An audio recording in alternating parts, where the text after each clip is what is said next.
This is the flagship of Giants baseball. Double play! KNBR and KNBR FM San Francisco, the sports leader.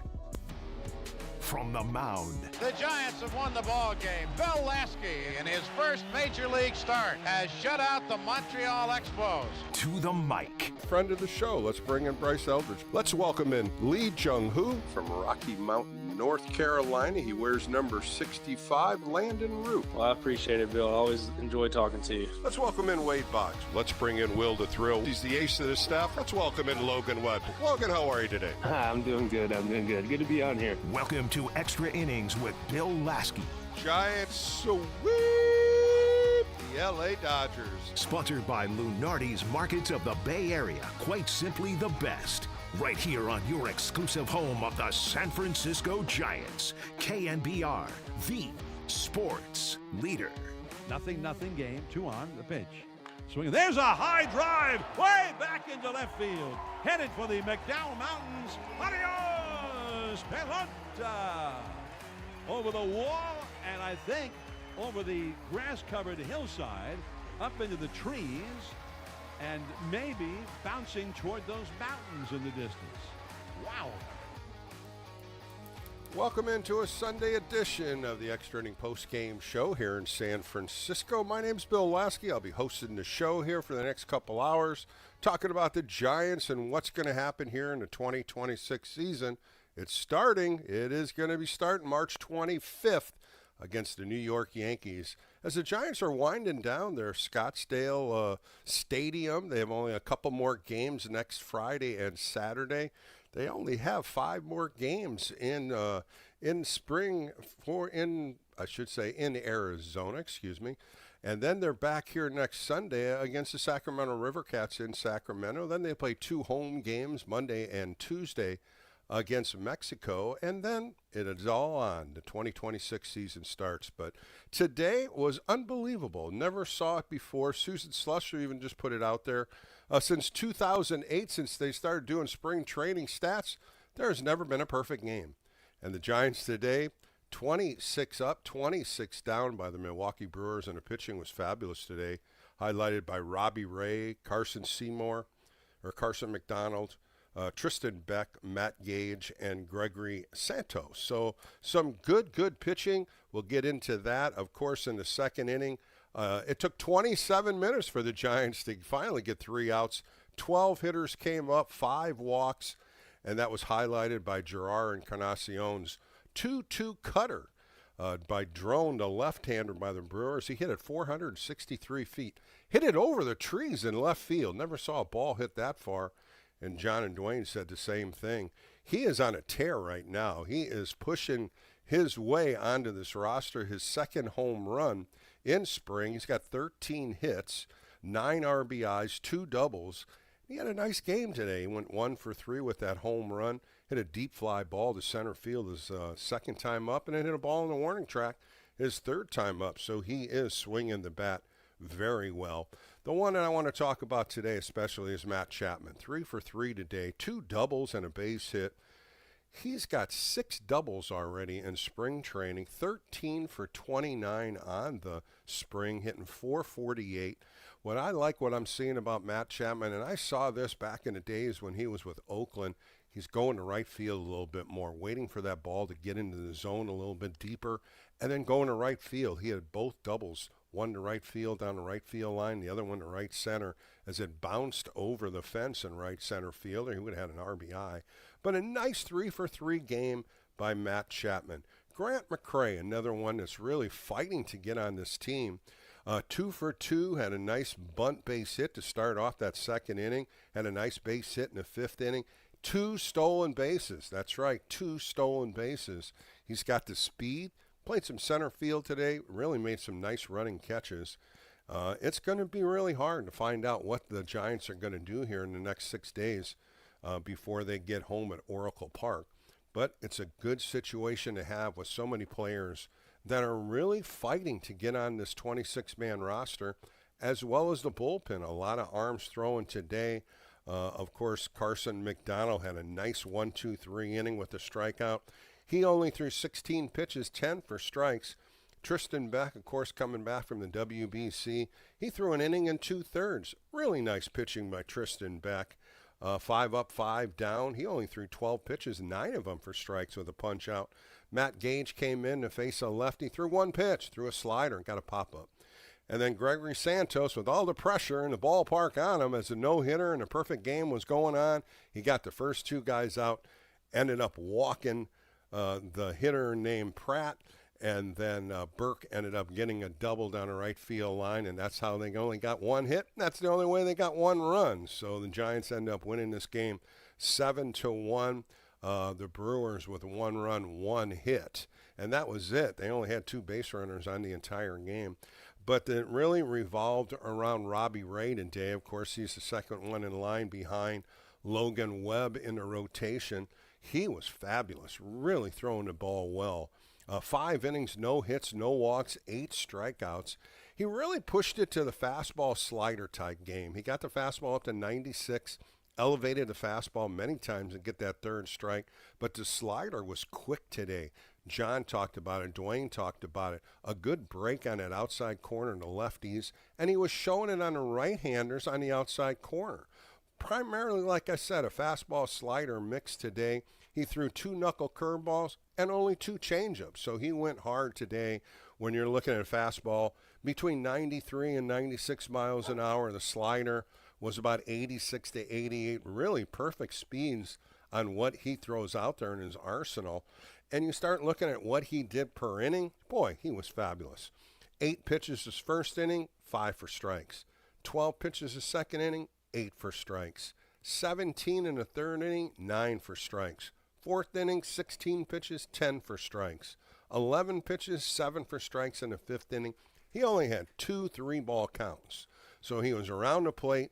Fantastic job by Patrick Bailey to mix up the fastball and the slider mix. And like I said, a couple curveballs, a couple changeups. But he's got to be happy on what he did.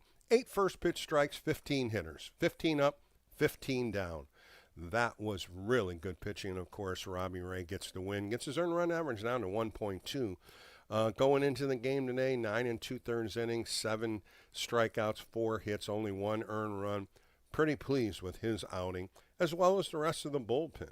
So we'll break this down a little bit later. Let's kick a quick break. 415-808 KNBR if you want to get on the phone lines. Let's talk Giants baseball on a beautiful Sunday afternoon here in San Francisco.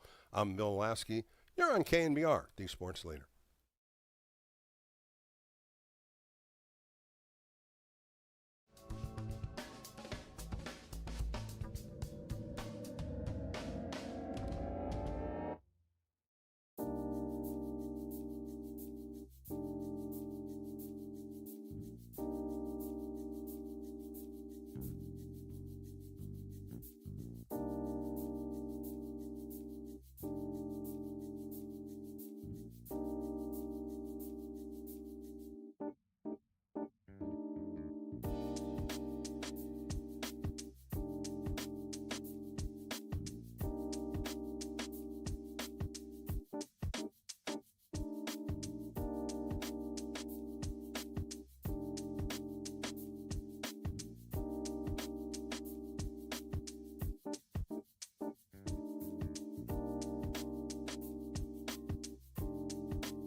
This is KNBR Extra Innings with former Giants right-hander Bill Laskey. Sponsored by Lenardi's Markets of the Bay Area. Quite simply, the best. Hear him on your Apple HomePod by saying play KNBR. Play KNBR.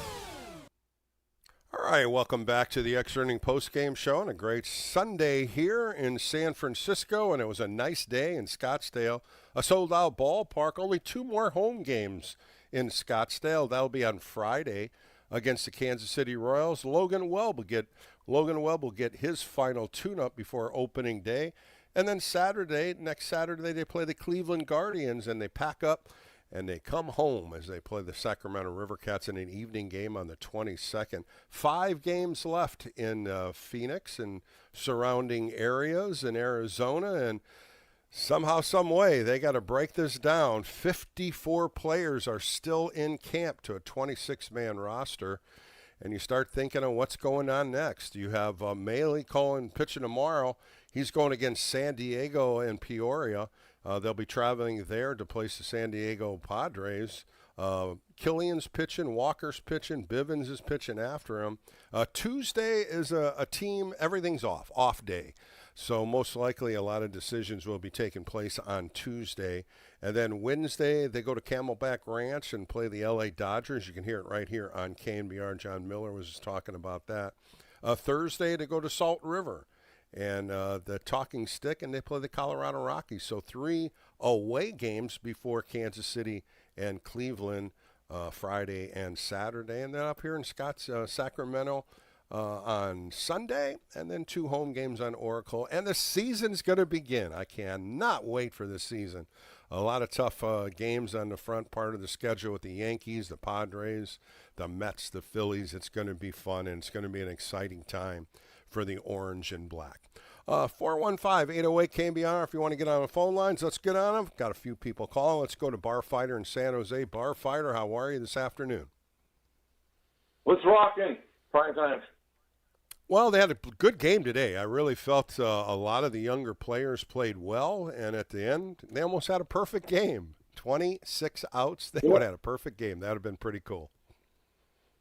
You know, I really love what Buster did. He's bringing in some fresh energy, and I like this whole Vitelli thing. I just have like a lot of optimism for this season. Well, I think everybody does. The front part of the season is so overloaded with some fantastic teams that they got to go up against, and they're going to get tested. I really believe the offense is going to score runs. We've been talking about this all year, all the way from when spring training started. How is this bullpen going to be built? And I'm going to keep throwing it out there until we finally see the names and who's going to fit in these different roles. That's going to tell me a lot. I'm very confident with the offense. I'm confident with the starting pitching. I'm still 50-50 on some of the arms in the bullpen. You know, I can't leave this phone call without mentioning Dave Newhouse. Mm-hmm. Great the guy passed away. Yep. Fantastic. Yeah. You know, I was barely in double digits, and I used to call, and I've always had a mischievous sense of humor, right? So I used to call Still do. Candido before. I used to call into Candido, and I used to call, Lorenzo from San Lorenzo, Bert from Berkeley, and so Candido caught onto it and banned me. But Newhouse he got a kick out of it, actually, I think.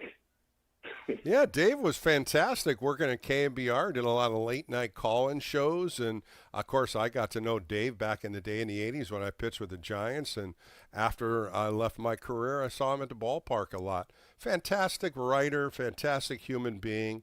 The Bay Area is going to miss him, and, he passed away this week. Well, my favorites were Newhouse, Lowell Cone, Dickey, and Purdy. They were my favorite.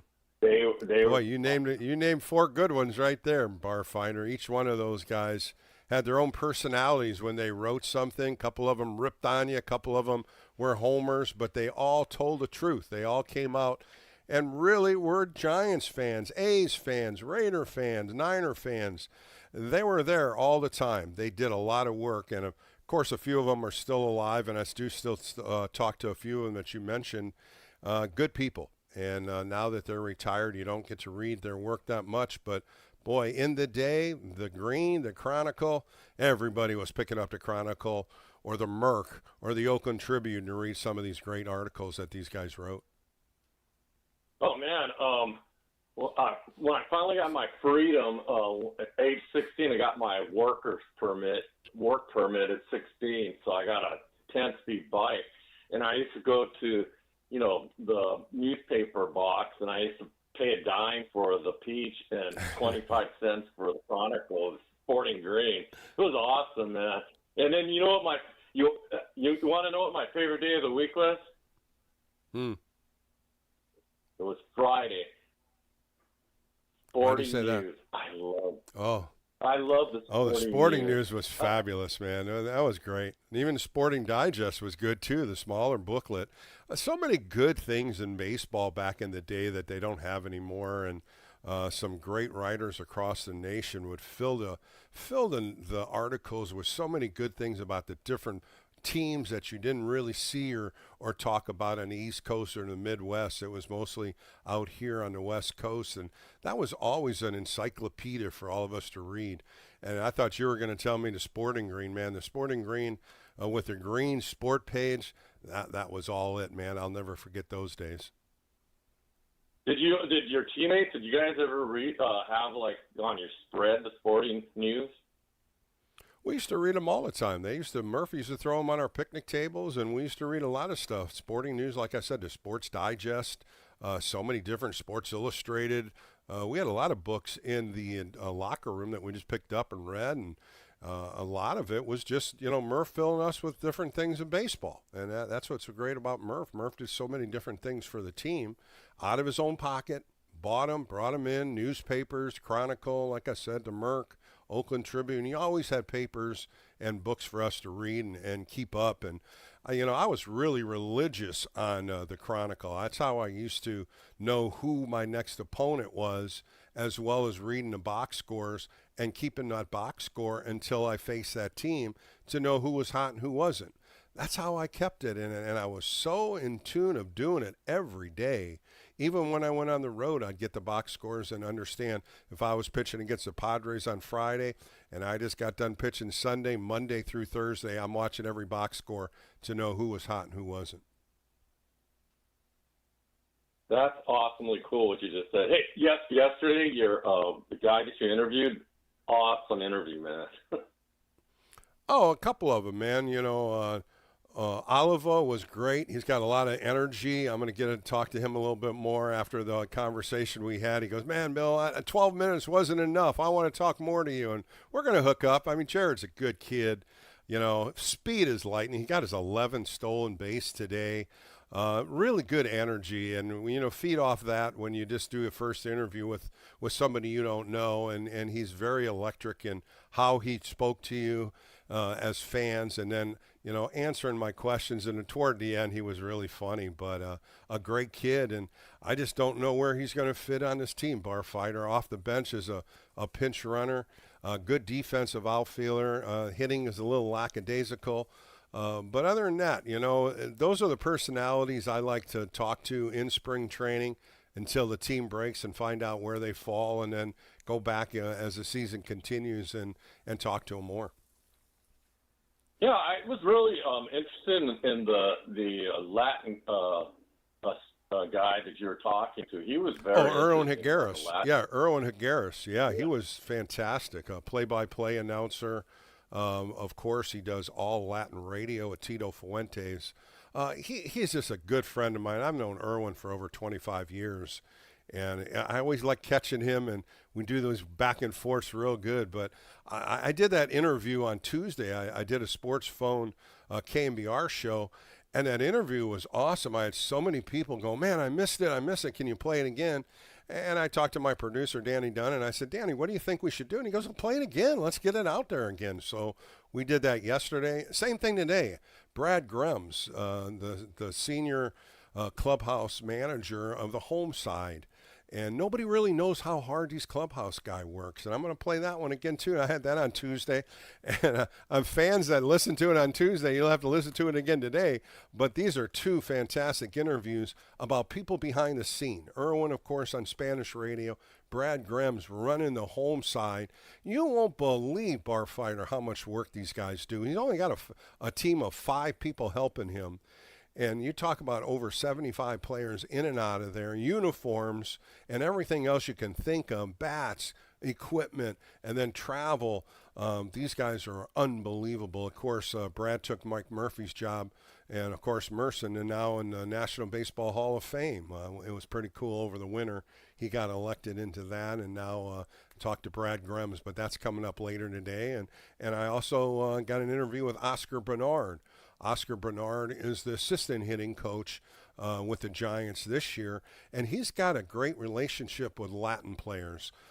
He really works with Devers, Adames, Arise, and I get him to talk a little bit about how he pushes these guys, how he works these guys. 2 good interviews later up in the show, though, Barfighter. Yeah, I'm going to be waiting for that. What I love about you, Primetime, is you go deep, deep inside baseball, and that's what I love about you, man. Well, I appreciate it, Barfighter. It's always a pleasure talking to you, my friend, and have a great rest of the Sunday afternoon. Thanks for your time. As I was just talking about both these interviews coming up, Oscar Bernard was one of the hitting coaches last year with Pat Burrell and Damon Minor, and now he's the assistant hitting coach. We'll have him as an interview, as well as Brad Gremm. So 2 good ones later in the show. 415-808-KNBR if you want to get on the phone lines. We'll take a quick break, come back with more right here on the Extra Inning Post Game Show on KNBR, the sports leader.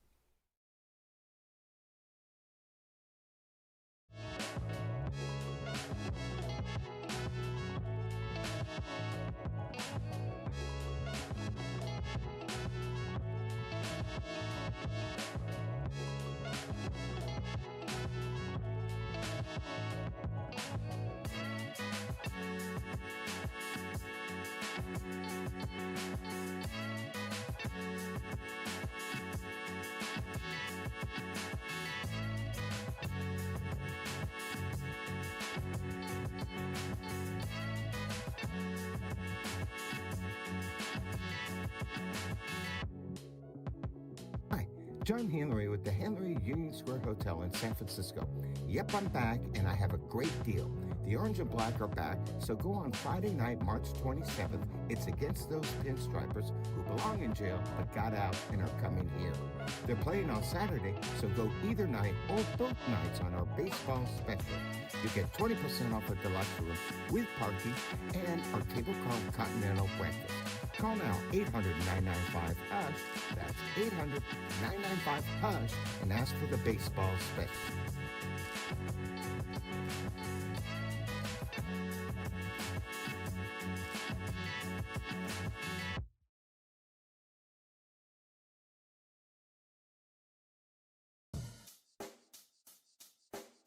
Check the mic and make sure it sound right, boys.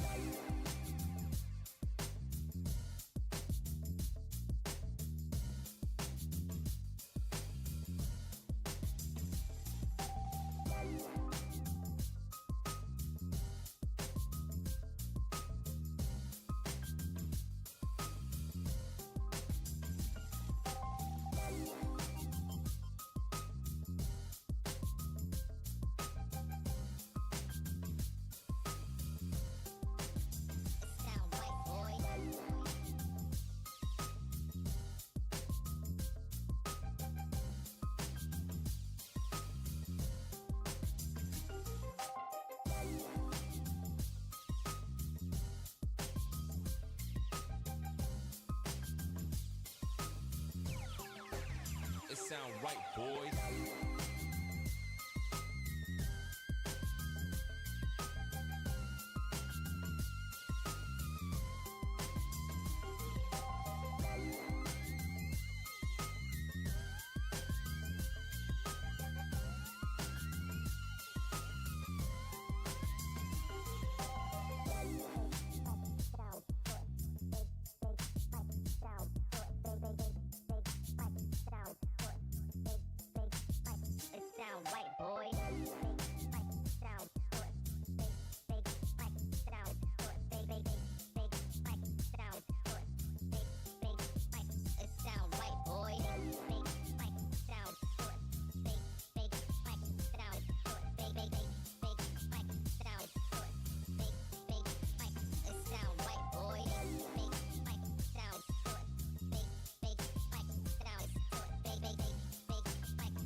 sound right, boys.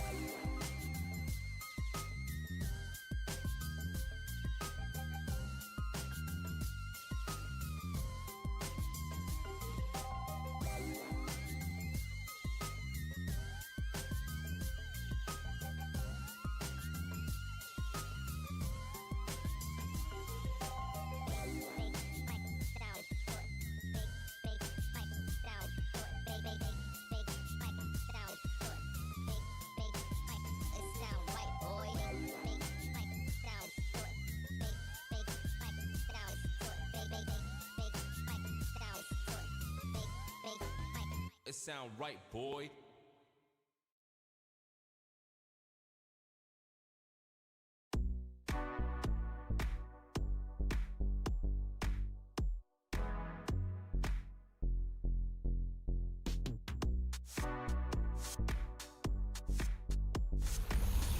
KNBR Extra Innings with Bill Laskey keeps the postgame rolling live right here. Sponsored by Lenardi's Markets of the Bay Area. Quite simply, the best. On KNBR 104.5 FM and 680 AM, the sports leader.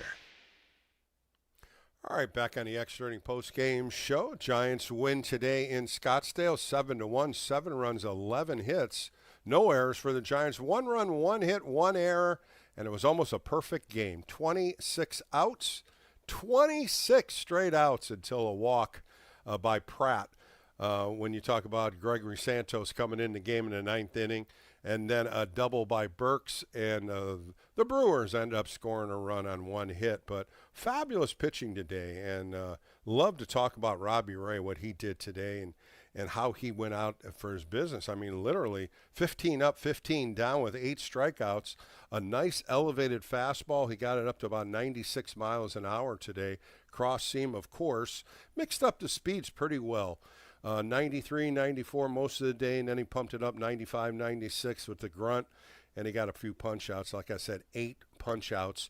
The slider mix was really sharp, 85 to 87 with a good break on it. John and Dwayne were both talking about the break of the pitch and hitting the outside corner to that lefty, and it had a couple of nice ground ball outs, and he also had some punch-outs from it. Really didn't go off-speed much. The knuckle curveball that he throws, just as an off-speed pitch, he only threw 2 of them. That was in the beginning of the game, first or second inning, and a changeup. A couple change-ups earlier part of the game, but mostly a fastball slider mix. 15 up, 15 down, and you start looking at first pitch strikes, 8 first pitch strikes, 15 hitters. He only had 2 3-ball counts, and he got back into it with a 3-1 count, 3-2, and ended up getting a ground ball on 1. And the other was a strikeout, which is very impressive. But a great outing by Robbie Ray. It was in the 90s in Scottsdale. It's going to get up to the 100s. Of course, here in the Bay Area, it's going to get pretty warm in the 80s and maybe low 90s around San Francisco and the surrounding areas. But it's that time of year in Scottsdale when Arizona starts heating up. And, you know, these are the things. These are the days. Of course, yesterday, a fantastic outing again by Adrian Hauser. He went 5 innings, only giving up 2 runs, and that was on a home run ball that he gave up. But overall, he threw 73 pitches, 48 for strikes, punched out 6 with 1 walk. So the starting staff is starting to push into those 60-70 pitch range. Of course, Logan Webb the other night against Canada threw about 73, 74 pitches. Tomorrow, Maley's pitching, so we'll see how far he gets going. And then it'll separate here once we get into Thursday, Friday, Saturday. And then we'll see what happens next weekend in Sacramento. And then Monday and Tuesday. And why I say that is opening day is on Wednesday the 25th. And then they have an off day on Thursday. Then they play Friday and Saturday. Then they have an off day on Sunday. So you got 5 days there with 2 off days, and you got 5 starting pitchers. So we don't know if Landon Roop goes in a bullpen. We don't know if Adrian Hauser goes in a bullpen. We don't know how they're going to mix that up to keep them sharp, because you don't want them to go 60, 70 pitches, and all of a sudden they sit for 10 days. And that's not what they want. So we'll see how this opens up. But the bullpen today was fabulous. Carson McDonald bringing it up to about 98 miles an hour with a cross-seam fastball. He goes 1 inning. And he went right at him and got behind on a couple of hitters, but He threw 16 pitches, 10 for strikes with a punch out. Had a nice 1-2-3 inning. Tristan Beck got out there and threw today. Of course, he threw about 94, 95 mile an hour fastball with a sweeper and a slider. His 3 main pitches, and that was probably the best he's thrown so far in a Giants uniform. He went an inning and 2/3 with only 1 punch out, no walks, no hits.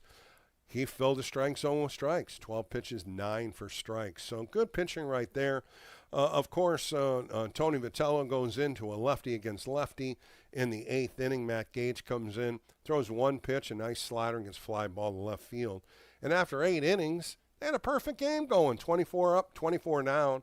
And then what happened? Gregory Santos came in there throwing 101, 100 miles an hour, got the first 2 guys out, walked the 9th hitter in Pratt.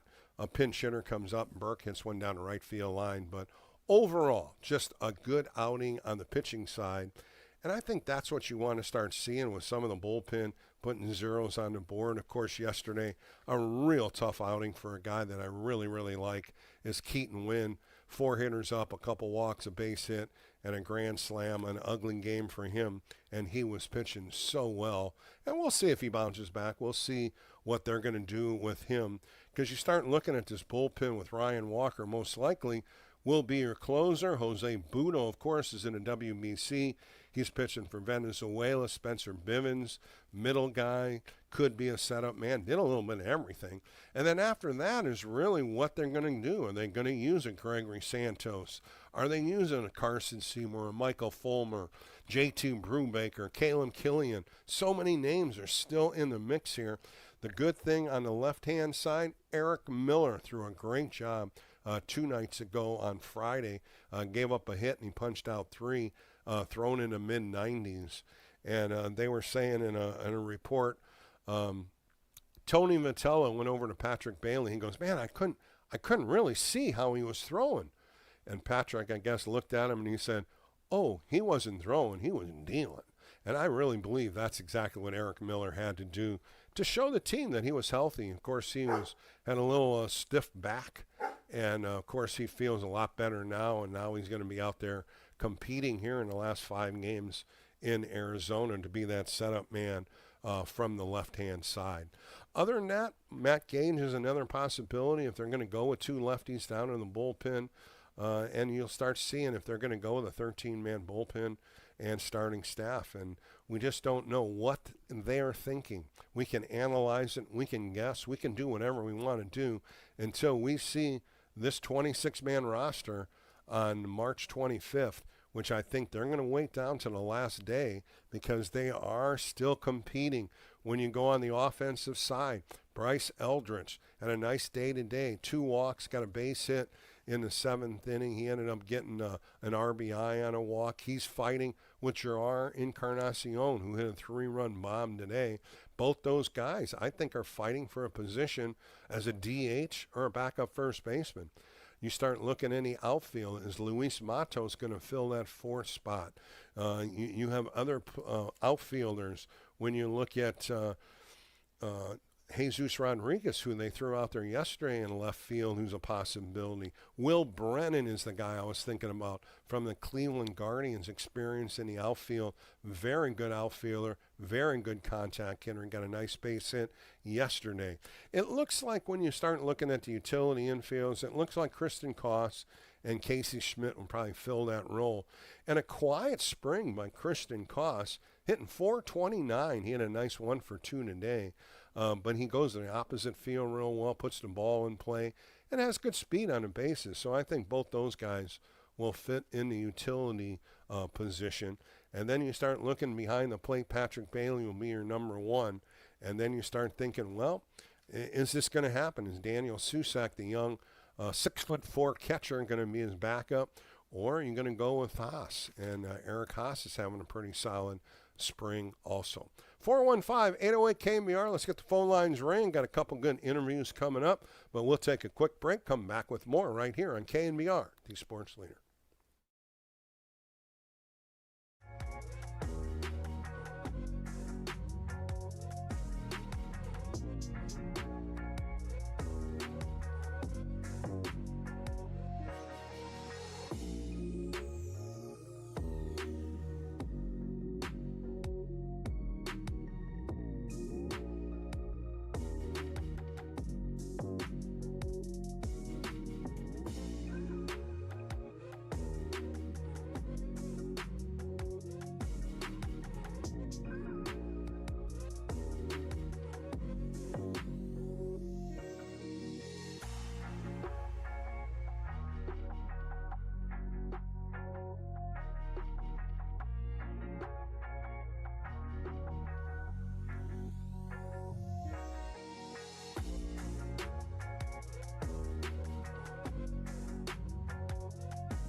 Bill is back. Fired up, bringing it, all excited. This is KNBR Extra Innings with Bill Laskey. Sponsored by Lenardi's Markets of the Bay Area. Quite simply, the best. Listen on your Google Home smart speaker by saying play KNBR.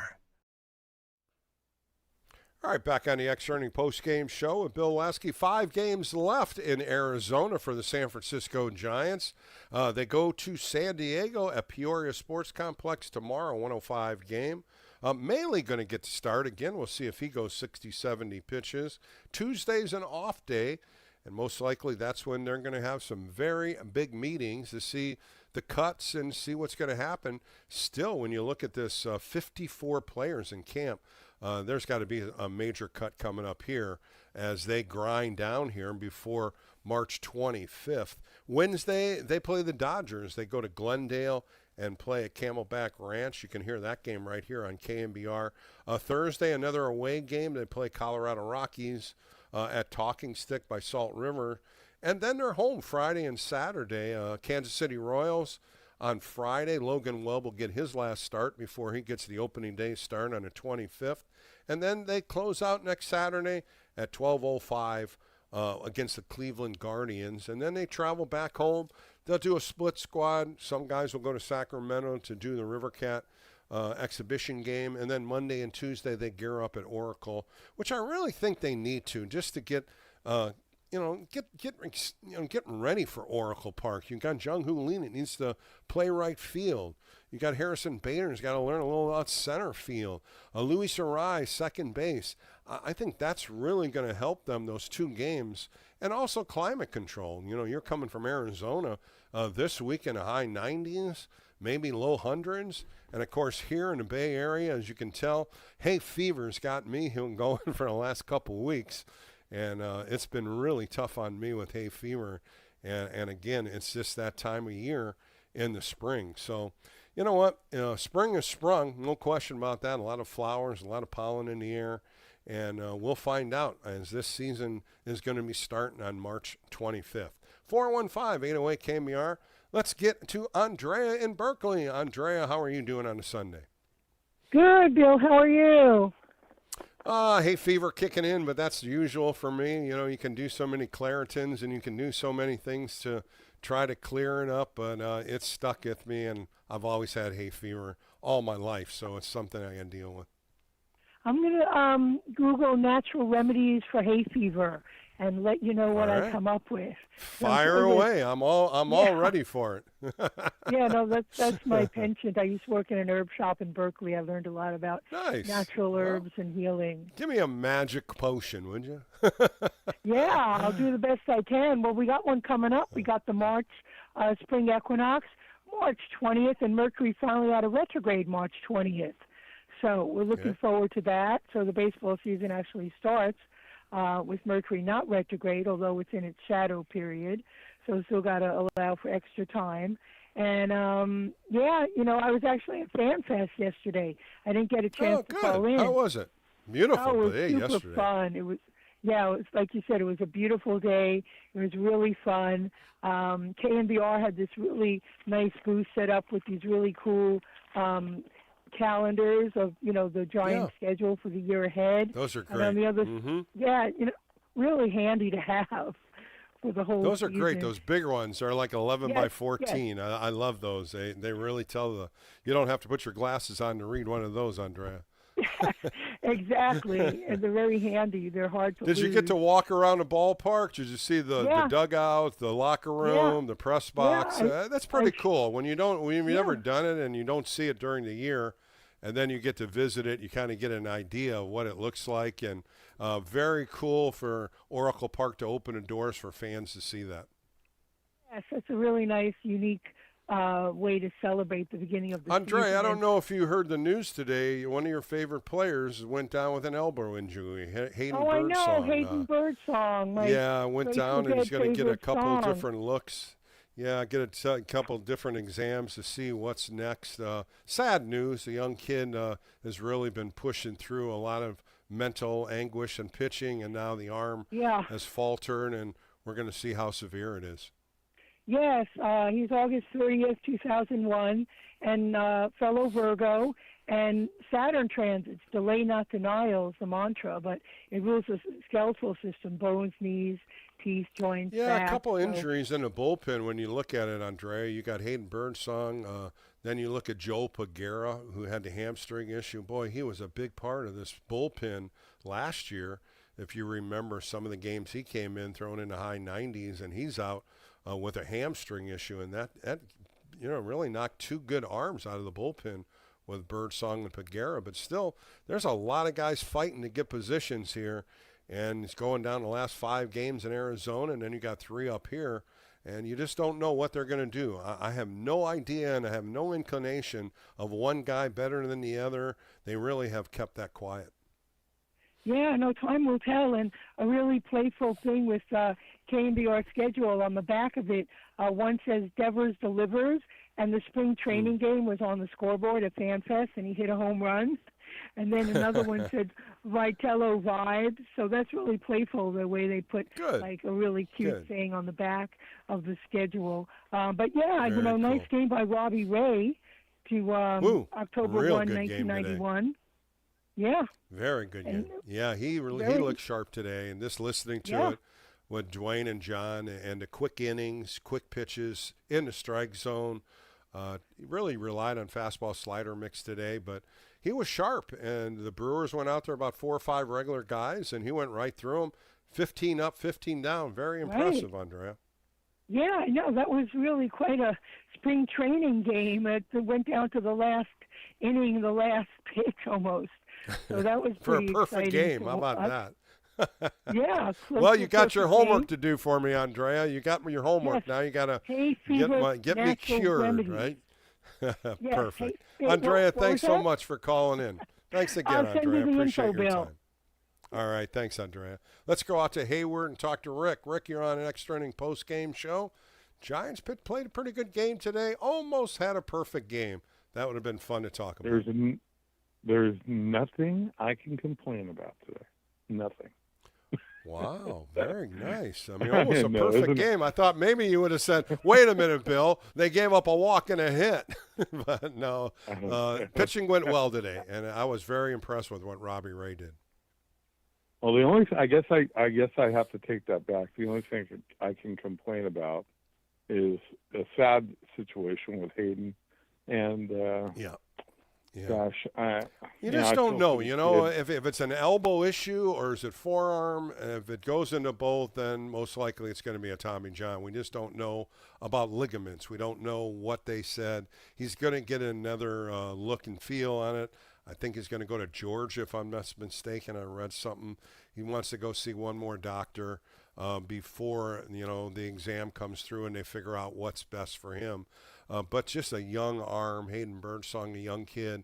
And he even came out and said, I just don't know what's next. And, we talked about Juan Sanchez and what happened to him 2 years ago in spring where he got sent down to Sacramento and he ended up having a ligament problem and having Tommy John. And this was his first spring coming back. So we'll see. All we can do is wait and find out. And the Giants have such a great medical staff, and they'll tell him what to do right or wrong.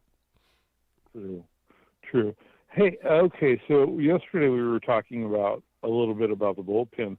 Today, and I guess I have mentioned this in the past, but with those 2 off days at the beginning of the season, they really don't even need the 5th starter until the Mets series, Game 1 against the Mets on that Friday. So, in essence, they really could carry that 6th or even 6th and 7th position player on the roster to begin the year if they don't want to carry. I mean, I guess Lennon has an option left, so he could start the year in the minors, and they could probably even put a guy like Eric Miller on extended. I don't think they're going to do anything with Eric. I think Eric Miller is going to be in your bullpen. The other thing I was thinking about is maybe Landon Roop goes to the bullpen, as a middle guy, long guy, because they really don't have length down there yet. JT Brubaker's probably one of the guys that's gone 3 innings. He would probably be that long guy. But I was starting to think the same way, and maybe you can keep Encarnacion, and you keep Matos, and you keep Eldridge, and you take one less pitcher. So I was starting to do this last night, how they could maybe, take a puzzle piece here, hold off on it, put a puzzle piece here, and you still get one hell of a roster for the first 5 days. I just don't know if they're going to do that. Sooner or later, they're going to have to cut some of these guys or figure out, hey, we can't use him, put him on a waiver wire and see if he's a free agent, see if somebody picks him up. If nobody does, then they can re-sign him. But a lot of ands, if, ors. I mean, Encarnacion, that ball he hit today, my God, Rick, over the trees in left field, I've never seen a ball hit that far. No, neither have I, and I've been to Maryville a ton, and I've never seen the ball that Scottsdale Park. Usually it's right on the hill. It's on the grass where everybody's got their beach towels. And when John and Dwayne said hit it over the trees, and then Susan Slusher wrote, I've never seen a ball hit that far. And then you start thinking a 2-2 cutter from a lefty right in on his hands, and he's seeing that ball cut inside. That left hip opened and those arms swung, and he nailed it, man. It was 463 feet. I'm kind of confused. And was the game in Scottsdale? Scottsdale. Okay. Yeah. So behind those trees is the parking garage. The parking garage where the free parking garage. Yeah. So I've never seen a ball hit to the parking garage there in left field. Yeah. That's like, Rick, do you remember when Andres Galarraga hit it almost to the glove in left field? I mean, no one's ever hit the glove. Yeah, I was at that game. On the top, were you on the top of the arcade and hit the top of the sidewalk? I've never seen a ball hit that. Well, we had our seats are in the bleachers in 140, and he hit it right at, we're way low. So he hit it way over our head, and we turned around and looked, and I saw people scrambling up there in the walkway by the Coca-Cola Plaza. And I'm like, what are people doing up there?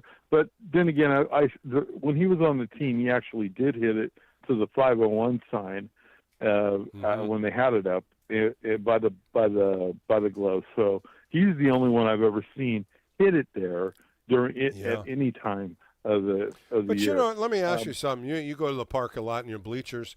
Do you think right center field is the farthest in that ballpark to hit home runs at? Yes. And if you remember right, when Barry was on the team, he hit a couple of home run balls over the arcade in that specific zone into the water by the outer ring where they parked the ferries.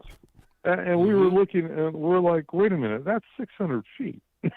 And we saw it go over the wall, and then, of course, the TV picked it up and showed the ball splash, and we're like, what? And the next day I went out and I talked to a couple of guys that I know out there, and they were like, yeah, it went out there, and they were pointing out there, and I'm like, no way. And then we started trying to figure out, wait a minute, how far is that, So we came up with a rudimentary figure of about 548 feet from that first seat there, in the deepest part of the ballpark, to the actual walkway rail, and then we went down and went out, and it's almost like 580 feet from home plate to the actual water start. Those are blast. Even in a 415 area code, the 415 seats, that's still a blast to get it out there. It's amazing to me. Of course, last year when Patrick Bailey hit the inside park home run, when it hit the brick and bounced I was there for all the way to center field on the warning track. Those balls off the brick, and I had just said it a minute ago about Jung-Hoo Lee coming in Monday and Tuesday and learning how to play right field. He's going to have to justify that wall and learn where the knot holes are, how deep you can go in that one corner. There's a lot that he's going to have to learn quickly to play right field.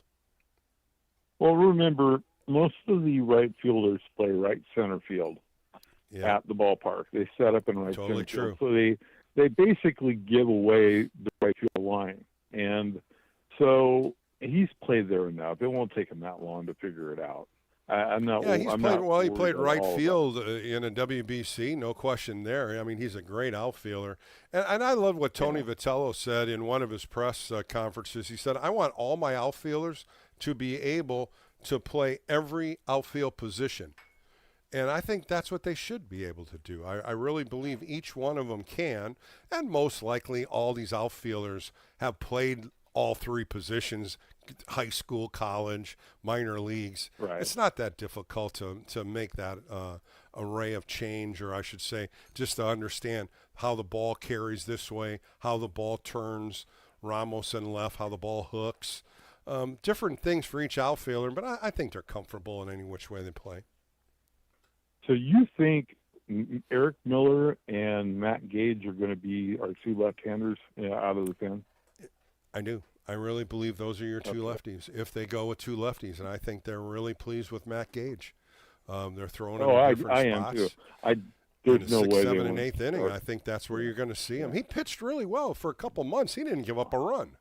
And then September he kind of slowed down, Yeah, I think they overused him when they first got him because they didn't have much of a choice at that part of the year after they traded away a bunch of their relievers. Once Rogers and Camille Duvall got sent out.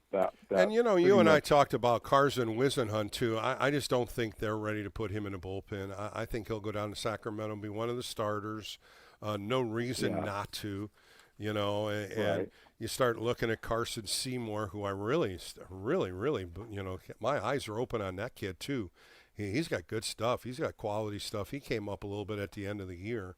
I think those are probably going to be your two top starters down there. Maybe McDonald. I don't know where they feel him out, if he's a reliever or a starter. Of course, he came in today for one inning. Oh, you know what? Trevor looked really good at the end of last year.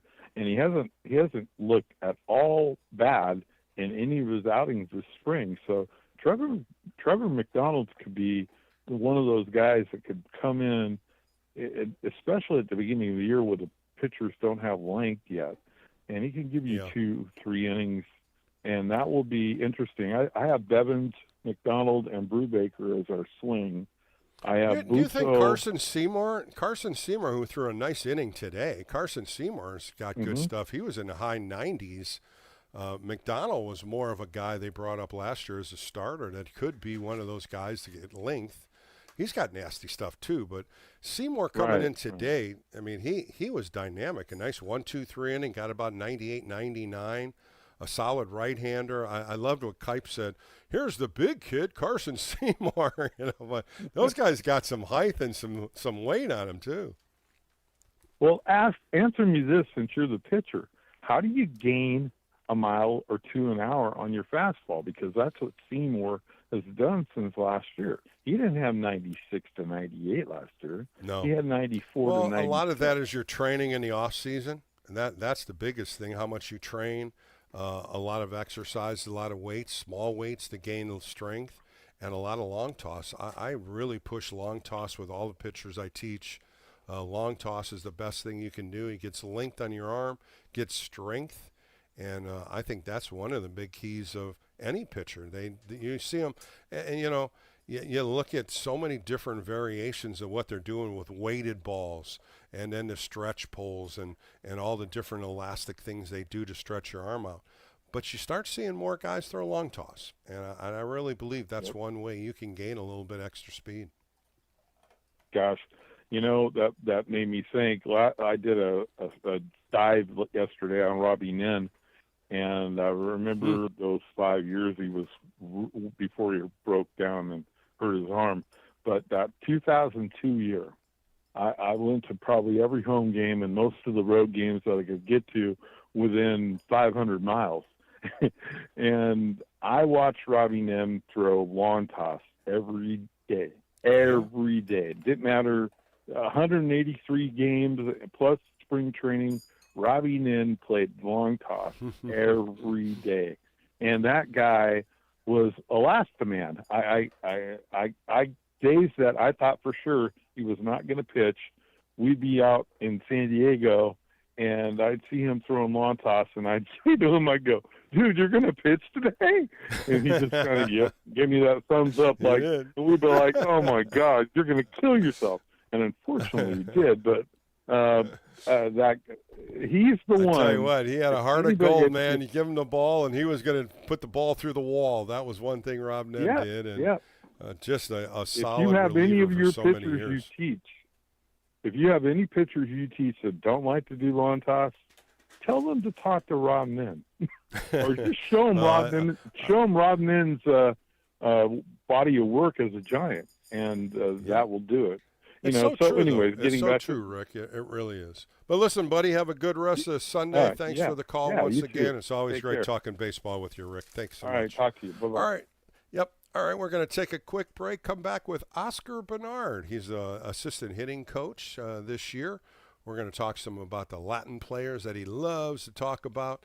He really loves Luis Arraez, and, of course, Rafael Devers is his guy. So coming up next, I sit down with Oscar Bernard as we talk a little hitting here on the Extra Inning Postgame Show on KNBR, the sports leader.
Giants baseball, nothing like it. Here's a long drive to right. It's headed for the bay. On KNBR and KNBR FM, San Francisco.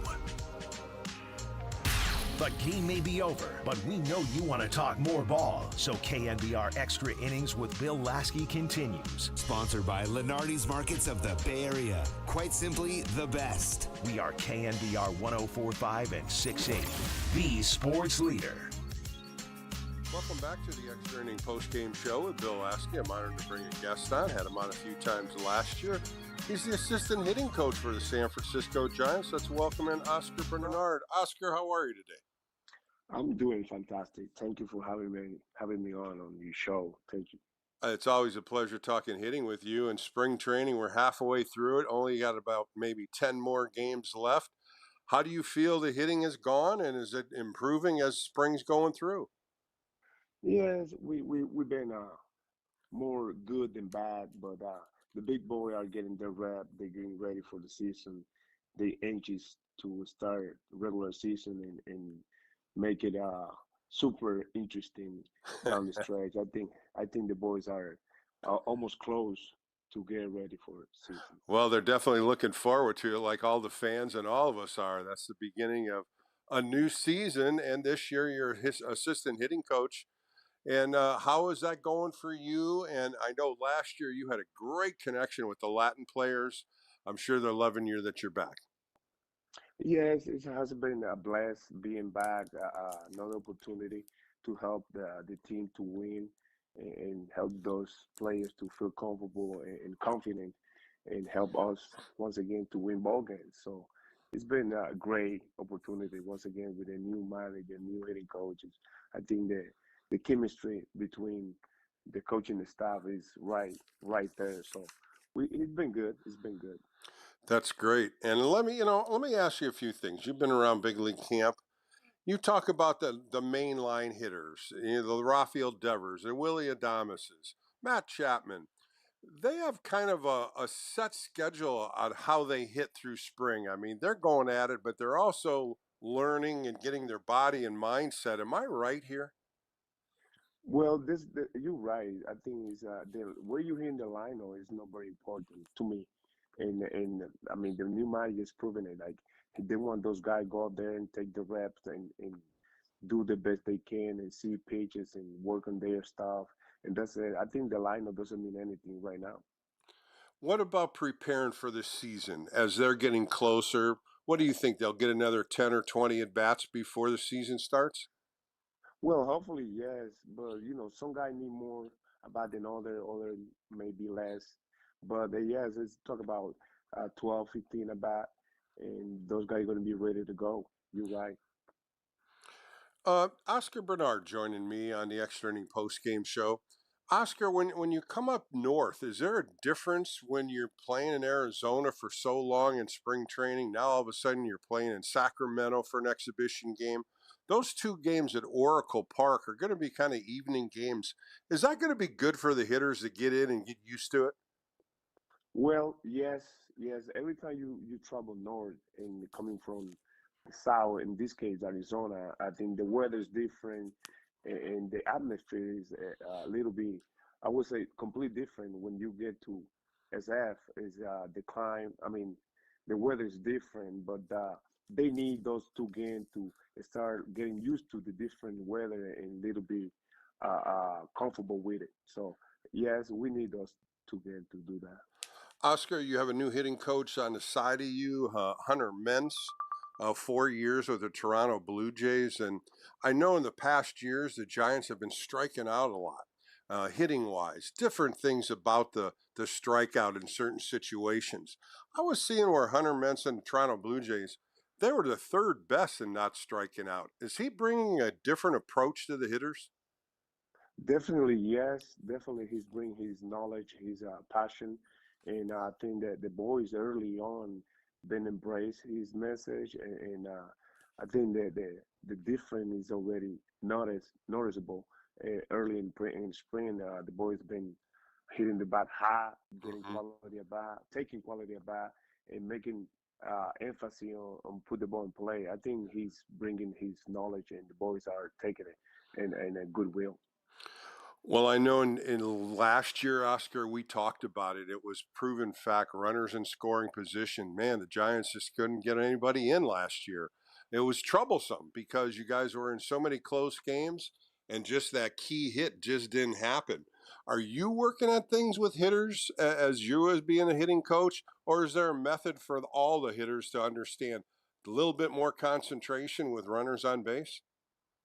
I think it's method a little bit more concentration doesn't mean we weren't concentrated in those situations. It's just baseball, and one season bring different types than the other one. But hopefully this year we pass that and we start doing what we're supposed to do with people on base. But definitely, is every situation is different. Every season is different. Hopefully this one bring the best of those boys. Well, Rafael Devers coming off of last year being traded over to Boston. Now he's coming over to San Francisco being a full year with the orange and black. I know you work alongside of him. Tell me a little bit about what's going on with him because I can't wait for his year. Well, this year has been a little bit more uh, easy in some capacity for him. Being in a new facility, he used to be in Florida for such a long time now in Arizona. The beginning was a little bit of grinding, different weather, different ground. But right now, little by little, he's been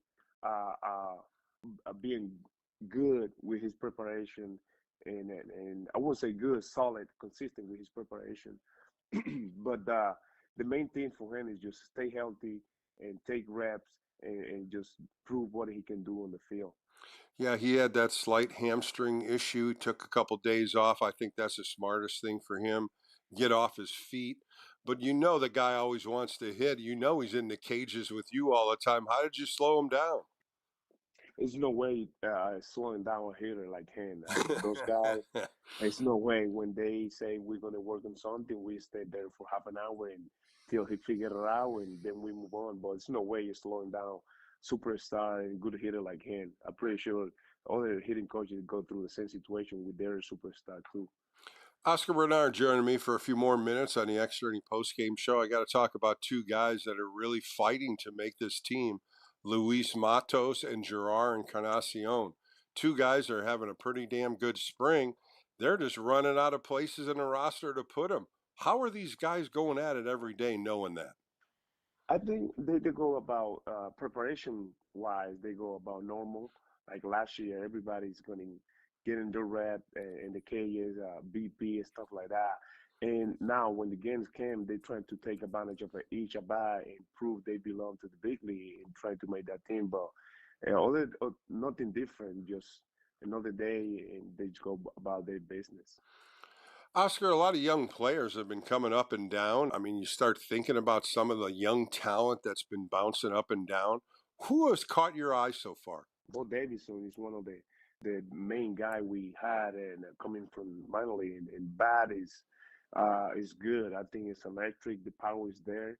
And the other guy we put eyes on is Gonzalez, the new guy we just signed years ago, and he's been good too. He's been here a couple at bat and played good defense for us. But Bo Davidson definitely that's the guy caught my attention. This is Yeah, spring. he looks really good with the swing, of course, being athletic. Those are always key. And then you had young shortstops up. The one they just signed is 17 years old, and the other one is 19 or 18, Gonzalez. There's some young, talented young players. Tell me about some of those guys. Well, I saw Gonzalez playing a little bit, and he was electric. That guy is fun to watch. Got feel for the game. A skill guy, skillful guy. So, and what's good? What I saw was like, oh my God, caught my eyes right away. 17, moved that way, played that way, smart, and going first and third, just pop out the bag, and the umpire kind of screw him a little bit, but was the instinct was good. I think those guys are ready to impact in the system and see what we can get from those guys in the long run. Oscar, it's pretty cool seeing young players like that come up under the lights and still shine. They're so youthful. They still don't know about the game yet. You have to be excited about both of them. 100%, 100%. Those guys bring a lot of stuff to the table, and they are super talented. They're gonna play and they're gonna learn. And now in the minor league, hopefully they go through the system quick and we can have it. in the big league quick as possible. As we finish up with Oscar Bernard, a hitting coach for the San Francisco Giants, looking forward now here in the last week or so, health is the biggest issue. Oscar, what do you want to do? What do you want to see out of these hitters? I mean, approach why we've been employing. I think the guys understand what Mans is delivering.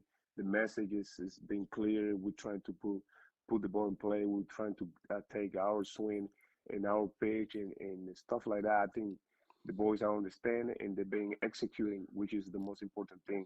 The other thing is like we're trying to break out fully healthy with all our guys and the line ready to play.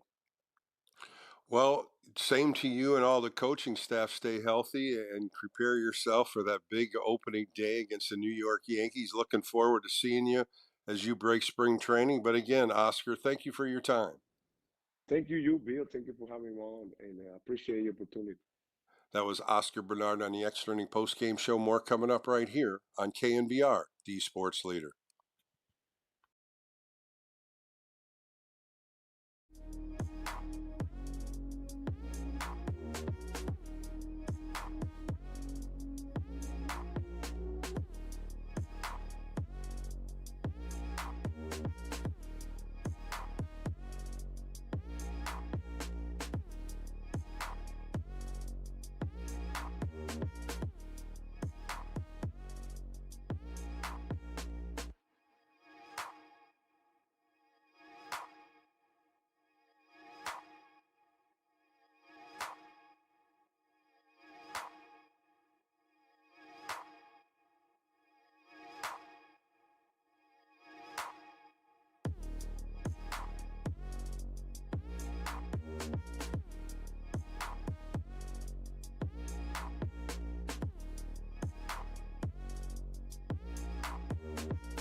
You're listening to the former Giants righty. It's KNBR Extra Innings with Bill Laskey. Sponsored by Lenardi's Markets of the Bay Area. Quite simply, the best. Heard on your Apple HomePod by saying play KNBR.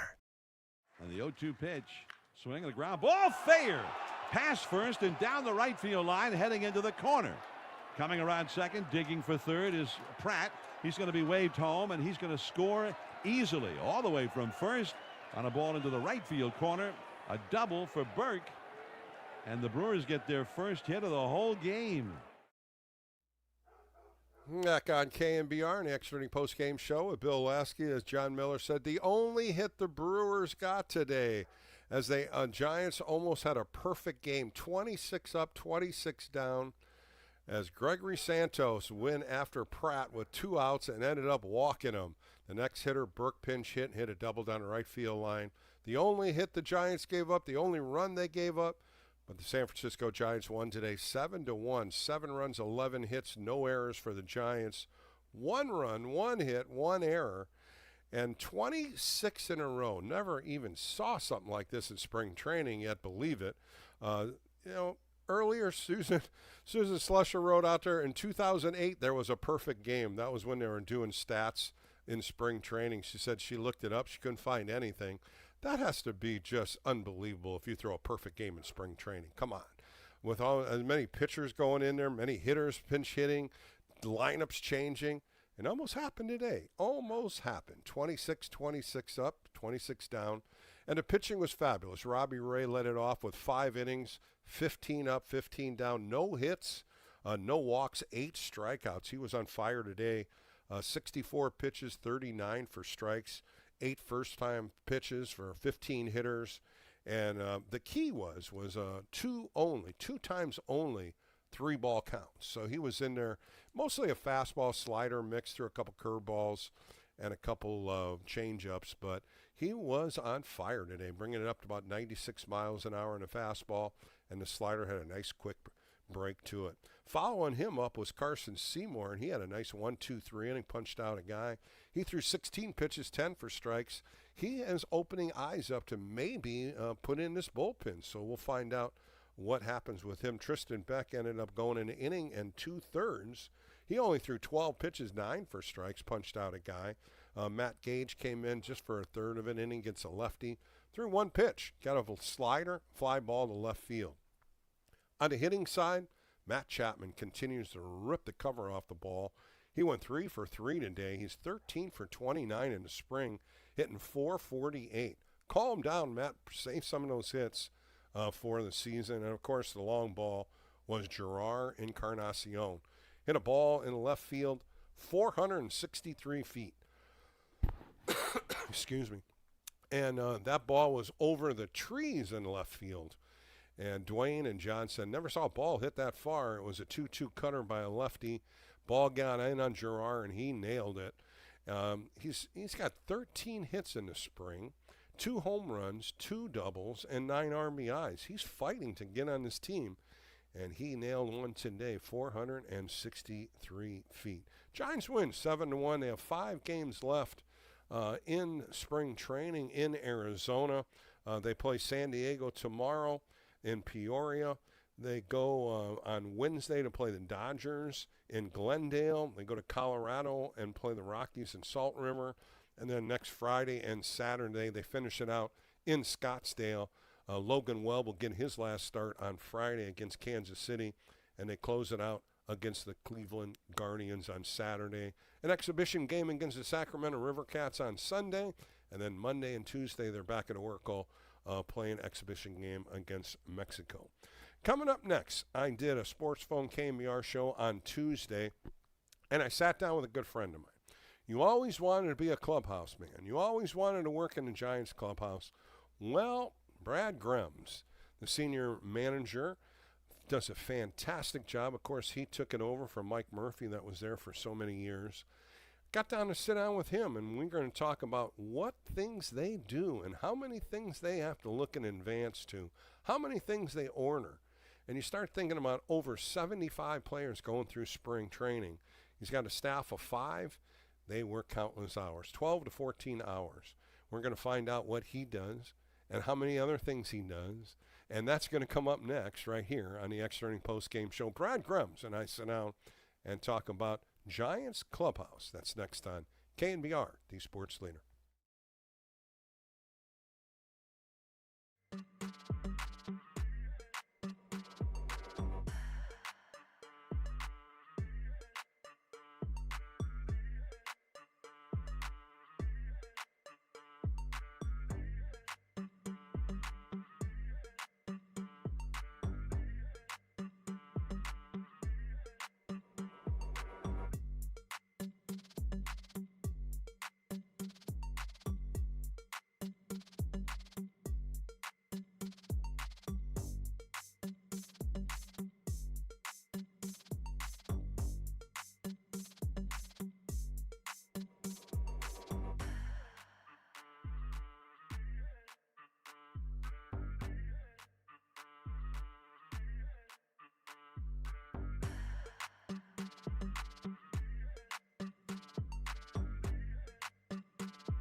This is KNBR Extra Innings with former Giants right-hander Bill Laskey. Sponsored by Lenardi's Markets of the Bay Area. Quite simply, the best. Hear him on your Apple HomePod by saying play KNBR. Play KNBR.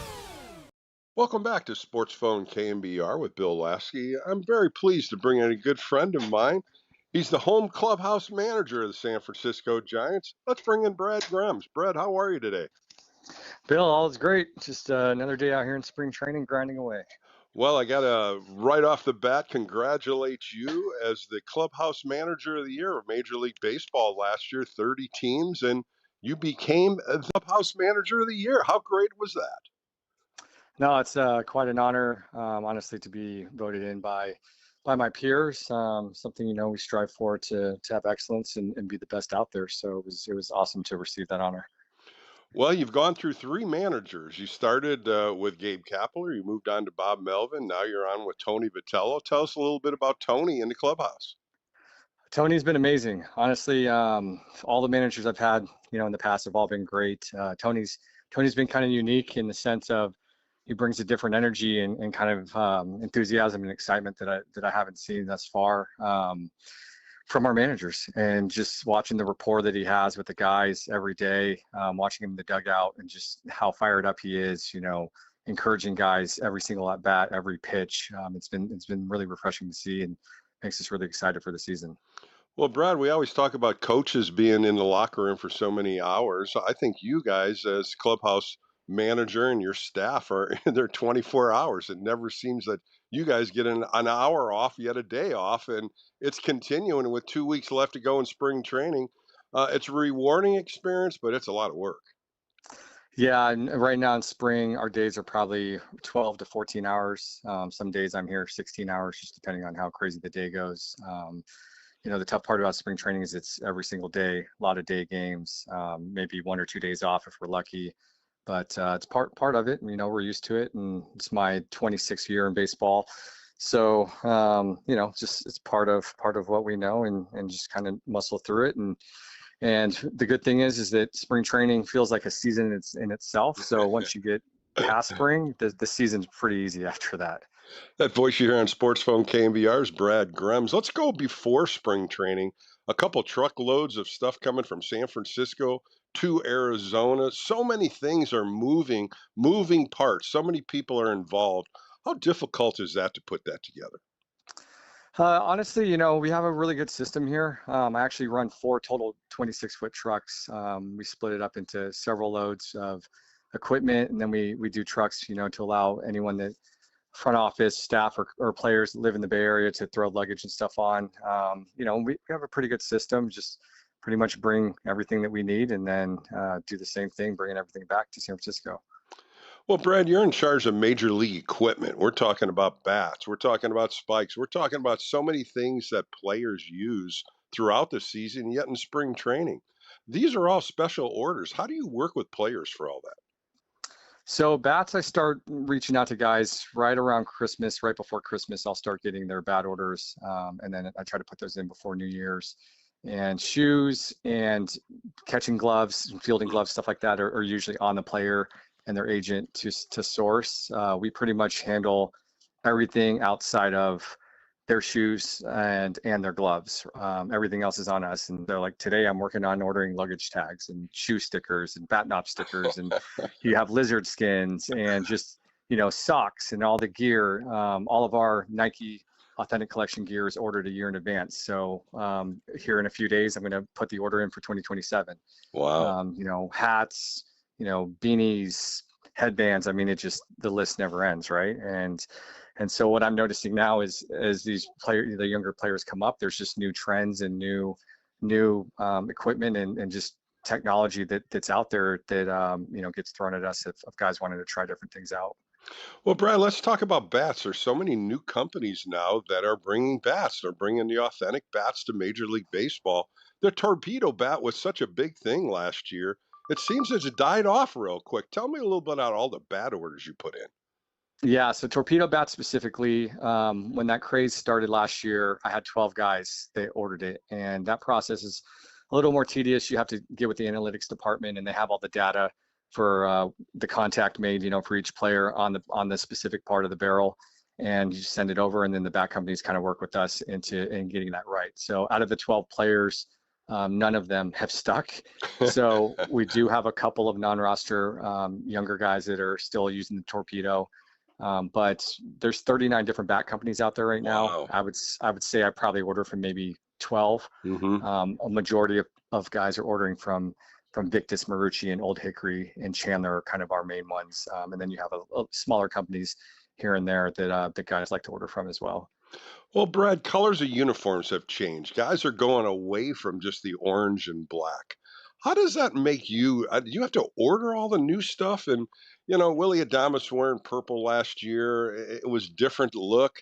But where did that change? How come now Major League Baseball is letting players use whatever colors they want? So when it comes to uniforms, Major League Baseball, the agreement with Nike, they have a 4+1 model, meaning you can have 4 primary jerseys, meaning your home, road, and then 2 alts, and then the +1 is your City Connect. And so the City Connect cycle is on a 3-year cycle right now. So we'll wear this one that we just came out with last year for another 2 seasons, and then we'll start the redesign for the next City Connect. A lot of that's dictated from, like I said, Major League Baseball, but then also with our own internal marketing and ownership group, as far as what uniforms are going to wear for any given year, and then everything to accessorize, it's the same thing. There's really no regulations of how these guys want to express themselves, with undershirts and arm sleeves and whatnot. Brad Grimes joined me on Sports Phone KNBR. Of course, he's the home clubhouse manager for the San Francisco Giants. You make that home clubhouse home for these players. They're there 8 months of the year. Everything is when you come home to that clubhouse, you want to make it comfortable. And it starts with music. It starts about the lockers and everything else you put in there. How much work do you do for that? I mean, it's daily, constantly, right? Something that I was fortunate to learn from a legend like Mike Murphy, and so kind of the atmosphere we want to create is just like you said, it's their home. We spend more time here with each other in the clubhouse than we do with our families or anyone else in our lives, and so it's just creating that warm and welcoming environment, making guys feel comfortable, and always making sure that my staff and myself are always approachable if anyone needs anything. But it's a constant grind as far as making sure that we're keeping everything clean and orderly. I'm very kind of attention to detail and OCD when it comes to making sure things are looking clean in the clubhouse. Just don't like clutter everywhere. But like I said, it's constant, right? I have guys right now in spring running around the clubhouse and picking up, whether it's trash or moving hangers over to one side or pushing chairs in or vacuuming. It's something that never stops throughout the day for us. Brad, your job just doesn't stop with players. You have trainers to work with and all their equipment. You now have workouts. You got to worry about weights and different things in the equipment room.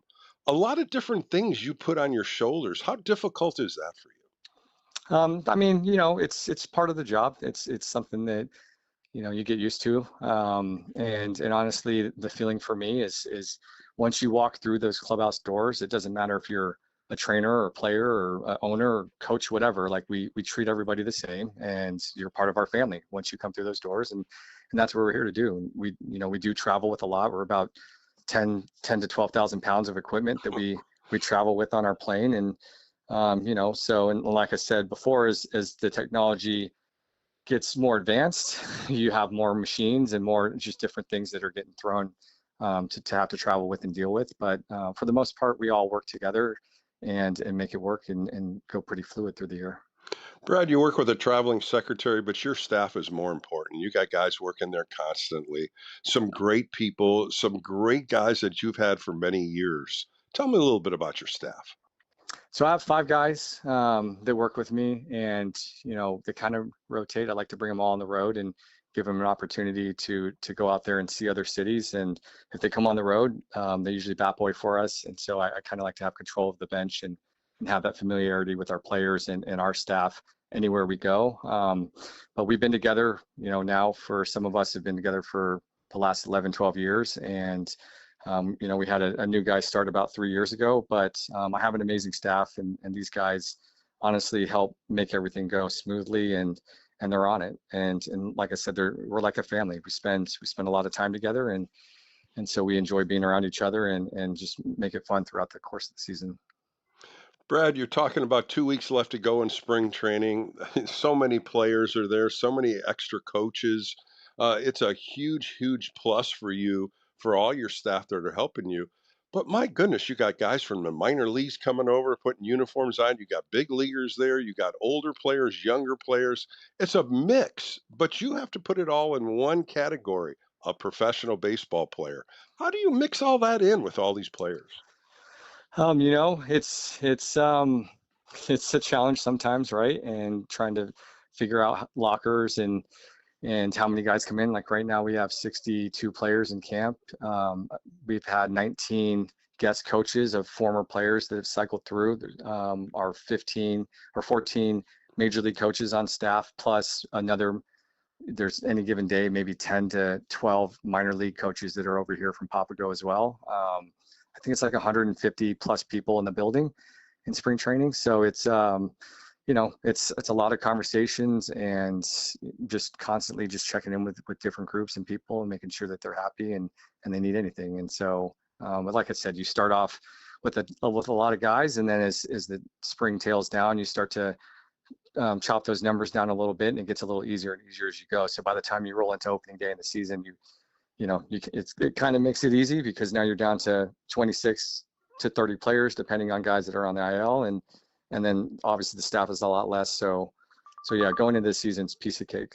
A couple more minutes with Brad Grems. Of course, he is the clubhouse manager of the home side of the San Francisco Giants on Sports Phone KNBR. Let's get to a couple questions. Who are the funny players in this clubhouse? Who are the guys that are comedians? Oh man, I mean, we got a lot. Let's say, Chappie, Webby's funny. Like Robbie Ray's got a little, silent kind of funny to him. Adamas. I mean, we have a lot of characters. I really like Arias coming in. He's got, really loose. Gerard Encarnacion's always joking around with guys. Drew Gilbert. There's honestly, there's a good mix of characters in this clubhouse. Well, Brad, we always see after a Giants win, the doors open and a celebration happens. You have strobe lights on, you have fake money guns coming out at you. What are some of the new things you're thinking about for this year? We haven't started talking about that. I like to let that be organic with the players, right? And so it's kind of whatever they want to do kind of dictates and drives how we're going to roll it out. This is about them as a team winning, and so it just really depends on what they're feeling. Last year we had two WWE belts made up for the player of the game and the pitcher of the game, and so they had a really cool thing going every time we won the game, whether home or road. They would do a presentation and present those to the player and pitcher of the game. And so we haven't started those conversations yet for this year, so I'm kind of interested to see what we're going to throw in the mix. But it makes it exciting, and obviously, you want to win, and anything you can do to kind of create that atmosphere to motivate these guys to keep winning is what we're here to do. Well, Brad, it was a pleasure catching up with you. Your day is so busy and it never stops, 7 days a week, but I thank you for your time today. Thank you, Bill. Appreciate you. That was Brad Grems on Sports Phone KNBR. More coming up right here on KNBR, the sports leader.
KNBR Extra Innings with Bill Laskey keeps the postgame rolling live right here. Sponsored by Lenardi's Markets of the Bay Area. Quite simply, the best. On KNBR 104.5 FM and 680 AM. The sports leader. Welcome back to the Extra Inning postgame show with Bill Laskey as we finish out Sunday. Next Saturday and Sunday, we'll be following up the Cleveland Guardian game, the last game at Scottsdale, and then an evening game against the Sacramento River Cats. We'll be following up that postgame too. I want to thank my two guests today, Oscar Bernard, the hitting coach for the San Francisco Giants, and Brad Grems, the manager of the clubhouse of the San Francisco Giants. You can hear both those on all the KNBR podcasts. I want to thank Danny Dunn and Kyle Har, my producers for the show today, and thank you, Giants fans, for tuning in and calling in. And we'll do it again next weekend before the season starts on March 25th against the New York Yankees. For Bill Laskey, have a great rest of the Sunday. More coming up right here on KNBR, the sports leader. It's another great outing for the righty on your home of San Francisco Giants baseball. KNBR 104.5 and 680, the sports leader. Play KNBR on iHeartRadio.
KNBR 104.5 and 680, the sports leader.